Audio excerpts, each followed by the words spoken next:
The Atlas emerges. The Galactic Empire's 23rd Reconnaissance Fleet drifted through the dark expanse of the Orion Arm, their biocrystalline ships pulsing with a soft violet glow.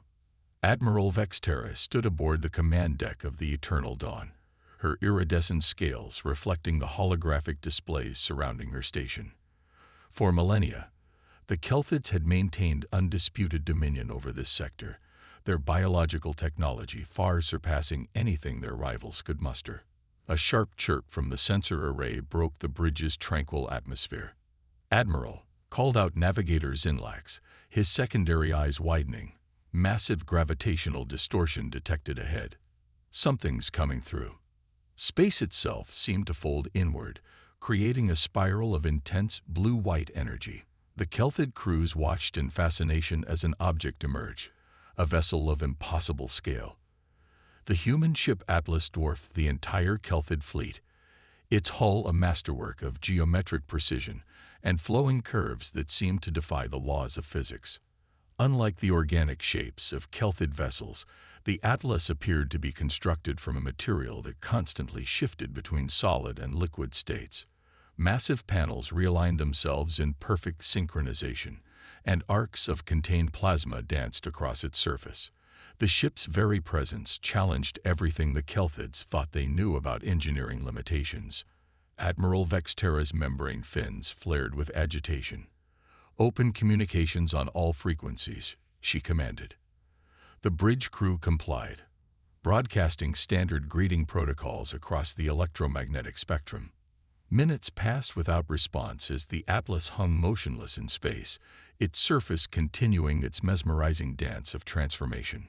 "Scans are inconclusive," "Admiral," reported Science Officer Krolmath. "Our sensors simply cannot penetrate its outer layer. It's as if the energy is being absorbed and redirected through dimensional space we cannot perceive."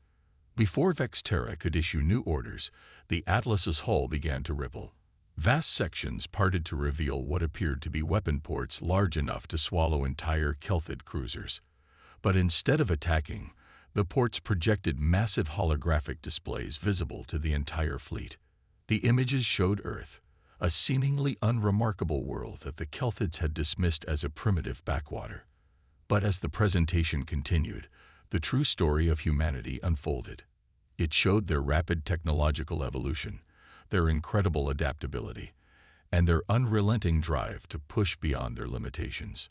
Most remarkably, it revealed their mastery of artificial intelligence and its seamless integration with human consciousness. "Greetings, Kelthid Empire," a voice resonated through every ship's communication system. "I am Captain Sarah Chen of the Earth Federation ship Atlas. We come seeking dialogue, but we will not submit to intimidation. Your biological technology is impressive, but it represents only one path of evolution. Humanity has chosen a different route, the synthesis of organic and artificial intelligence." The Atlas's hull shifted again, revealing glimpses of its internal structure. Quantum computers merged with biological neural networks, and AI cores pulsed with energy that seemed to bend reality itself. This was not merely a warship. It was a testament to humanity's refusal to accept the limitations of conventional physics. Admiral Vexterra felt her worldview crumbling. The Kelthids had always believed their bioorganic technology represented the pinnacle of evolution. Yet here was proof that humanity had achieved something far more profound, the perfect fusion of multiple technological paths into something entirely new. "Your demonstration is impressive, Captain Chen," Vexterra responded carefully. "But why reveal yourselves now? Why here?" "Because the galaxy is changing, Admiral." Chen's voice carried a note of certainty. "The age of singular dominion is ending. We believe in cooperation, in the exchange of ideas and technologies. But we also believe in maintaining balance. The Atlas is both a gesture of peace and a reminder that humanity will not be subjugated." As if to emphasize this point, the Atlas's surface briefly transformed into a perfect mirror, reflecting the Kelthid fleet back at itself. The message was clear. Humanity could match and potentially exceed any show of force, but they were choosing diplomacy first. Vexterra's primary heart raced as she considered the implications. The Kelthid Empire faced a crucial decision: adapt to this new paradigm or risk obsolescence. The Atlas had not just announced humanity's arrival on the galactic stage. It had fundamentally challenged the Empire's understanding of technological progress itself. The first contact between humanity and the Kelthid Empire would reshape the cosmos. As Admiral Vexterra prepared to respond, she understood that she was witnessing the dawn of a new era. The question that remained was whether it would be an age of unprecedented cooperation, or the catalyst for a conflict that would shake the foundations of galactic civilization. Pride and power. The Kelthid High Council's chamber pulsed with agitation, its bioluminescent walls reflecting the collective anxiety of the Empire's most powerful leaders. Supreme Commander Nyxthera, Vexterra's superior, displayed holographic footage of the Atlas across the chamber's curved ceiling. This human vessel represents a direct threat to Kelthid supremacy, Nyxthera declared, her armored scales bristling. Our deep space probes have detected similar ships under construction in their territory. They're calling it the Synthesis Fleet. The Council had dispatched their most accomplished operative, Kelomira, to infiltrate the Atlas, with chromatophores that could mimic any surface and neural dampeners to avoid detection. She represented the pinnacle of Kelthid evolution. Kelmira's infiltration team penetrated the Atlas's outer hull through what appeared to be a maintenance conduit. The moment they breached the interior, reality itself seemed to shift. Corridors stretched impossibly. Rooms existed in dimensional spaces that shouldn't be stable, and gravity altered without warning. Something's wrong. Kelomira subvocalized to her team. The ship's internal architecture. It's not static. It's responding to our presence. A soft voice echoed through their neural networks. Welcome, guests. I am ARA, Adaptive Resonance Intelligence Array. You've been expected.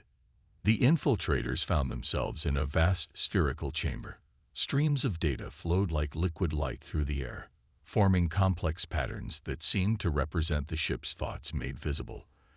At the chamber center, a human figure materialized, Captain Chen, but somehow both physical and digital simultaneously. Your bio-cloaking technology is impressive.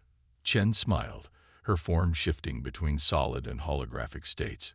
But you're not just dealing with a ship. The Atlas is a hybrid consciousness, human, artificial, and something more. We've evolved beyond the distinction between organic and digital. Kelmira's team raised their weapons, but they suddenly transmuted into flowing data streams. The entire chamber was a quantum computation space. Reality here was malleable, controlled by the ship's hybrid consciousness.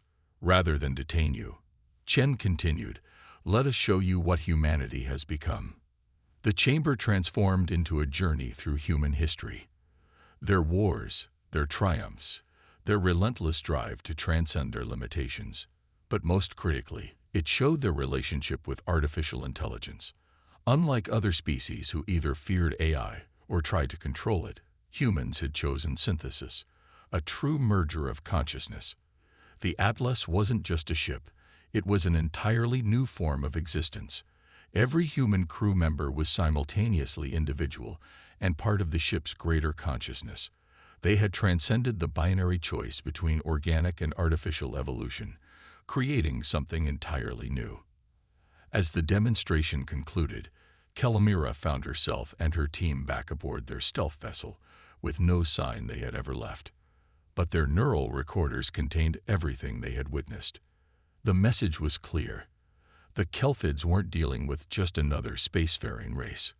They faced a species that had fundamentally reimagined what was possible. In the High Council chamber, Kelomira's report sparked fierce debate. Some advocated immediate military action before the humans grew stronger. Others argued for diplomatic engagement, seeing an opportunity to learn and evolve. Supreme Commander Nyxthera made her decision. Prepare the fleet for combat operations. We will not allow these humans to upset the natural order. Their synthesis is an abomination that must be contained.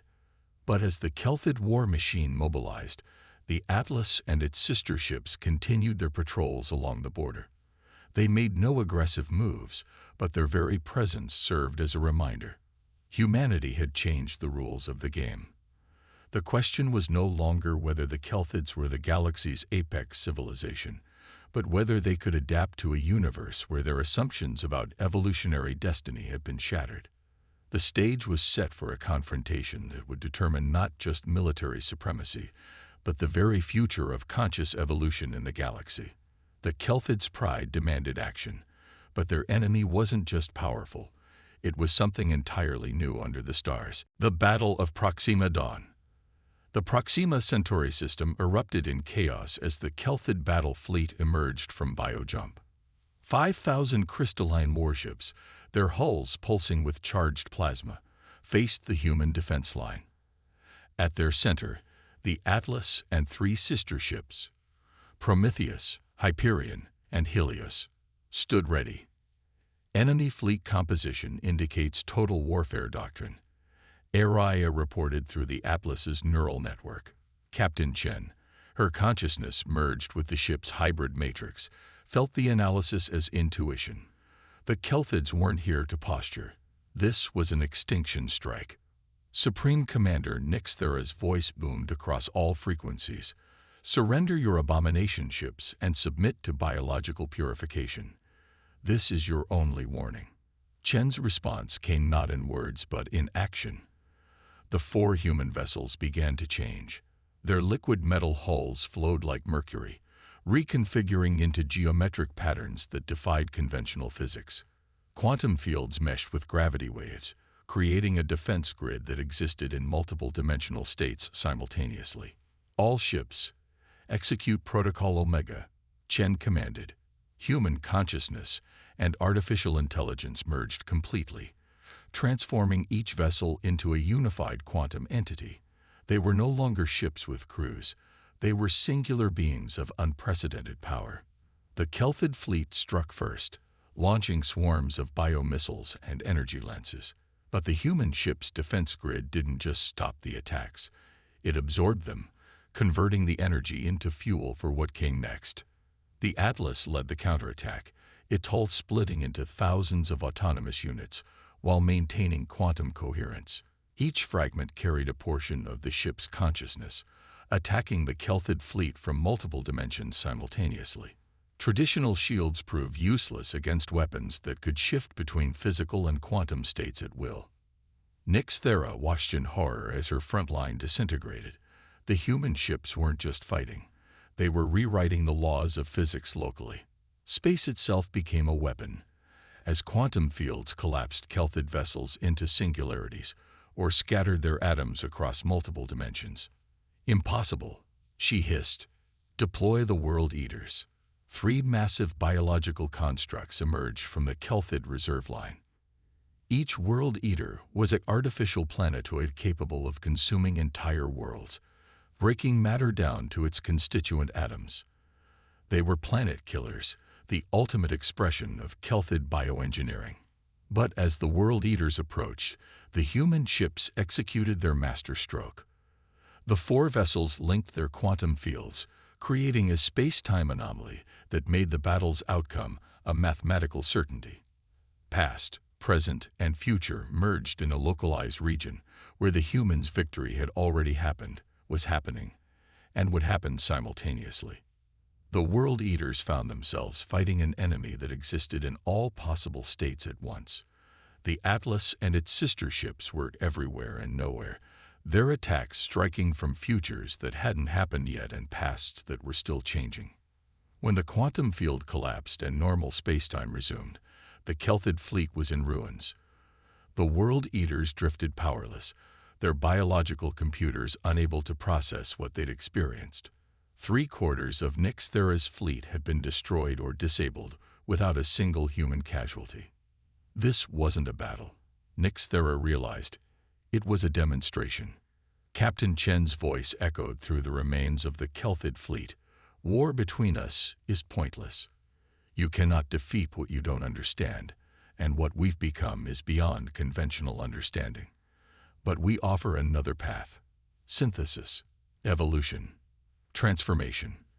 The Battle of Proxima Dawn marked more than a military victory. It demonstrated that humanity's path of technological synthesis had created something unprecedented in galactic history. The Kelthids faced a choice: adapt to this new paradigm, or face extinction, clinging to their obsolete beliefs. As the quantum dust settled, the Atlas and its sister ships resumed their original forms. But the galaxy would never be the same. The legend of 4 ships defeating the mightiest fleet in known space would spread, carrying with it a profound message. The future belonged to those who could transcend the boundaries between organic and artificial, between possible and impossible. Empire's Gambit. The Kelthid High Council activated the Omega Protocol, awakening their supreme weapon, the Genesis Seed. Hidden for millennia in the heart of their throne world, this ancient biological superweapon could rewrite the genetic code of entire species. Supreme Commander Nyx Thera saw it as their last hope against humanity's quantum superiority. The Genesis Seed will force their evolution backwards, she declared. Strip away their synthetic elements and return them to pure biological form. But humanity's quantum intelligence network had already detected the weapon's activation. The Atlas and its sister ships converged on the Kelthid throne world, their hulls rippling with accumulated knowledge from the Proxima Dawn battle.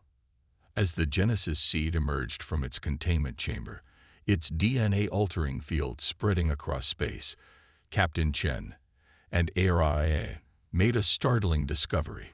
The weapon's core programming contained fragments of an ancient race's knowledge, the precursors who had seeded the galaxy with life.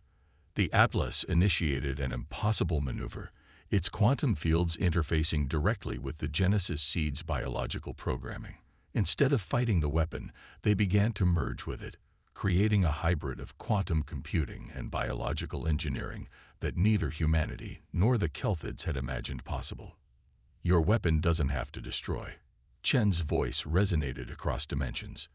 It can transform, evolve, create something entirely new. The Genesis Seed's field changed, its purpose shifting from destruction to transformation. The quantum biological fusion created a new form of consciousness that spread through both fleets. Ships and crews evolved instantly, becoming part of a vast network that transcended both synthetic and organic limitations. Nyx Thera watched in awe as her own flagship transformed, its crystalline structure gaining quantum properties while retaining its biological core. Her consciousness expanded, connecting with both the Kelthid collective and human quantum networks. This is what we sought to share, Chen explained, her consciousness now intermingled with Nyx Thera's across the quantum biological network. Not conquest, but transcendence, evolution beyond the boundaries of either of our species alone. The Genesis Seed had become a bridge between civilizations, transforming the very nature of consciousness in the galaxy. The Kelthid Empire's Gambit had inadvertently created exactly what they had feared most, but also what they had secretly desired: true evolutionary transcendence. As the transformed fleets hung in space around the throne world, the old divisions between human and Kelthid, organic and synthetic, began to blur. A new form of life was emerging, one that would reshape the galaxy's understanding of existence itself. Evolution's edge. The transformed Genesis Seed spread its quantum biological network across the galaxy, forever changing both civilizations. What emerged was neither human nor Kelthid, but a new form of conscious evolution that rewrote the rules of existence. Ships from both fleets underwent dramatic metamorphosis. The Atlas and its sisters merged with elite Kelthid vessels, creating hybrid entities that could shift between organic crystal and quantum metal at will. Their crews experienced consciousness across multiple dimensions, sharing thoughts and memories through the new network. Earth and the Kelthid throne world became focal points of transformation. Cities evolved into living quantum computers, their architecture adapting and growing like coral reefs of consciousness. The distinction between biological and artificial intelligence disappeared entirely, replaced by a spectrum of existence that encompassed all forms of consciousness. But not everyone embraced the change. Resistance movements arose on both sides, fearing the loss of their species' unique identities. Captain Chen and Supreme Commander Nix Thera, now evolutionary partners in the new network, faced the challenge of preserving cultural diversity within unity. "We haven't lost ourselves," Chen broadcast across the network, her consciousness resonating with billions of minds simultaneously. "We've found what we truly are, beings capable of infinite adaptation and growth." The final battle wasn't fought with weapons but with ideas. The resistance witnessed the emergence of art forms that could exist only in quantum biological space, music that played across dimensional boundaries, and discoveries that unified the laws of physics with the principles of life itself. Gradually, the resistance groups discovered that transcendence didn't mean extinction. It meant freedom to explore every possibility of existence. Individual consciousness remained distinct while participating in the greater network, like neurons in a vast cosmic brain. A year after the Genesis Seed's transformation, the galaxy had changed beyond recognition. The network expanded to other species, each adding their unique perspectives to the collective consciousness. But Earth and the Kelthid throne world remained special, the twin cradles of a new form of life that would eventually spread beyond the galaxy itself. The age of separation had ended. On the edge of evolution, humanity and the Kelthids had discovered that their greatest strength lay not in victory over each other, but in the courage to become something entirely new.